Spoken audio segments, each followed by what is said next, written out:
اور خود ہی ٹوکا چلاتی۔ جب میں گھر ہوتا تو مقدور بار ان کا ہاتھ بھی بٹاتا۔ جب میں ٹوکا چلاتے چلاتے تھک جاتا وہ سرگوشی میں پوچھتی، بات کروں تمہاری فلاں گھر میں؟ وہ جانتی تھی کہ میں پیدائشی عاشق ہوں، اور ایسی باتوں سے میری فیکٹری اور میری بیٹری کی فیکٹری فل ہو جاتی ہے۔ وہ جانتی تھی کہ میں ایک پیدائشی عاشق ہوں اور ایسی باتوں سے میری بیٹری فل ہو جاتی ہے۔ پھر ہم نے گاؤں میں گھر بنا لیا اور ماں نے اپنے پسند سے میری شادی کر دی۔ میں فیملی لے کر شہر چلا آیا اور ماں نے گاؤں میں اپنی الگ ہی دنیا بسا لی۔ وہ میرے پہلے بیٹے کی پیدائش پر میرے گھر آئیں۔ میں نے انہیں سمندر کی سیر بھی کروائی۔ کلفٹن کے ساحل پر چائے پیتے ہوئے انہوں نے کہا، اس سمندر سے تو ہمارے ڈیرے کا چھپڑ زیادہ خوبصورت ہے۔ ماں بیمار ہوئی تو میں چھٹی پر ہی تھا۔ انہیں کئی دن تک اس کو پان کھلا کر سمجھاتا رہا کہ معمولی پیٹ کا درد ہے، جلد افاقہ ہو جائے گا۔ پھر درد بڑھتا گیا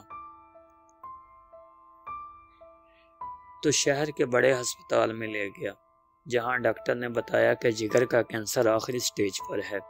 خون کی فوری ضرورت محسوس ہوئی تو میں خود بلڈ بینک پر بیڈ پر جا لیٹا اور ماں کو پتہ چلا۔ اس نے دکھ سے دیکھ کر اتنا کہا، کیوں لیا خون؟ خرید لاتا کہیں سے، پاگل کہیں کا۔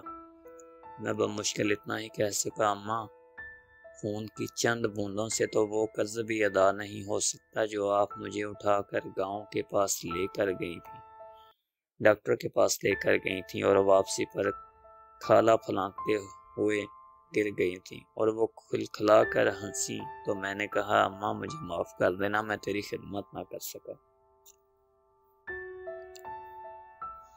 میرا خیال ہے کہ میں نے شاید ہی اپنی اماں کی خدمت کی ہوگی، وقت ہی نہیں ملا، لیکن وہ بہت فراخ دل تھی۔ بستر مرگ پر جب بار بار میں اپنی کوتاہیوں کی ان سے معافی مانگ رہا تھا تو کہنے لگی، میں راضی ہوں بیٹا، کاہے کو بار بار معافی مانگتا ہے؟ ماں نے میرے سامنے دم توڑا لیکن رویا نہیں۔ دوسرے دن سر باری ہونے لگا تو قبرستان چلا گیا اور قبر پر بیٹھ کر منہ پھاڑ کر رویا۔ ماں سے بچھڑے مدت ہو گئی، اب تو یقین بھی نہیں آتا کہ ماں کبھی اس دنیا میں بھی تھی کہ نہیں۔ آج بیت اللہ کا طواف کرتے ہوئے پٹھانوں اور سودانیوں کے ہاتھوں فٹ بال بنتا جانے کیسے دیوار کعبہ سے جا ٹکرایا۔ یوں لگا جیسے مدتوں بعد پھر ایک بار ماں کی گود میں پہنچ گیا ہوں۔ وہی سکون جو ماں کی گود میں آتا تھا، وہی اپنائیت، وہی محبت جس میں خوف کا عنصر بھی شامل تھا۔ اس بار منہ پھاڑ کر نہیں، داڑیں مار مار کر رویا۔ 70 ماہوں سے زیادہ پیار کرنے والا رب کعبہ، ہم صدا کے شرارتی بچے ہیں، ہمیں معاف فرما۔ دوستو، آج کی کہانی جو میں نے پڑھی اور آپ لوگوں نے سنی، اس میں ماں کی محبت کا کردار ادا کیا گیا ہے۔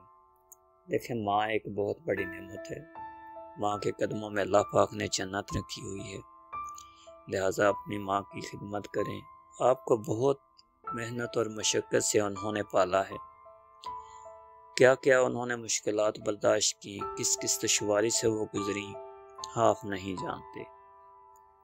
کبھی فرصت ملے کہ ان کے پاس جا کر بیٹھیں، ان کی سنیں، ان کی ٹانگیں دبائیں، ان سے ملیں، ان سے پیار کریں، ان سے محبت کریں، بچپن کی باتیں سنیں، بچپن کے قصے سنیں، ان سے اپنی زندگی کی گزری ہوئی یادیں ان سے سنیں، تو وہ بتائیں گی کہ کتنے دکھوں سے انہوں نے آپ کو پالا ہے۔ دوستوں، ماں ایک وہ عظیم ہیرا ہے جو ایک بار چلا جائے دوبارہ نہیں ملتا، ایک بار ٹوٹ جائے دوبارہ نہیں جڑتا۔ میری آپ تمام دوستوں سے گزارش ہے کہ اپنی والدہ کی خدمت کریں، یہ نہ ہو کہ پھر دیر ہو جائے۔ وقت گزرنے سے پہلے وقت کی قدر کیجیے۔ ابھی آپ کے پاس ماں جیسی نعمت پاس ہے، موجود ہے، والدین آپ کے زندہ ہیں تو ان کی خدمت کیجیے۔ اگر وہ فوت ہو چکے ہیں تو اللہ ان کو جنت الفردوس میں اعلیٰ مقام عطا فرمائے۔ تو جن بھائیوں کے والدین زندہ ہیں میری ان سے ریکویسٹ ہے کہ کائنڈلی ان کی میں خدمت کریں، یہ موقع ہاتھ سے نہ جانے دیں، کیونکہ وقت جو ہے نا وہ 1 منٹ کی مہلت نہیں دیتا، 1 سیکنڈ کی مہلت نہیں دیتا۔ آج آپ کے والدین آپ کے ساتھ ہیں، کیا پتہ کل نہ ہوں اور آپ کو ہمیشہ کے لیے پچھتانا پڑ جائے۔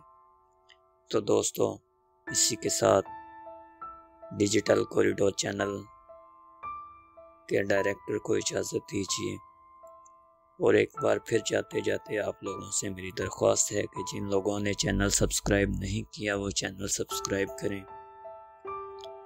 اور بیل آئیکن پر دبائیں۔ جن دوستوں نے چینل کو سبسکرائب کیا ہوا ہے ان دوستوں کا بہت شکریہ، اور تمام دوستوں سے میری گزارش ہے اس ویڈیو کو شیئر کریں، لائک کریں اور اپنے تمام دوستوں کے ساتھ شیئر کریں۔ اسی کے ساتھ اپنے دوست کو دیجیے اجازت۔ خدا حافظ۔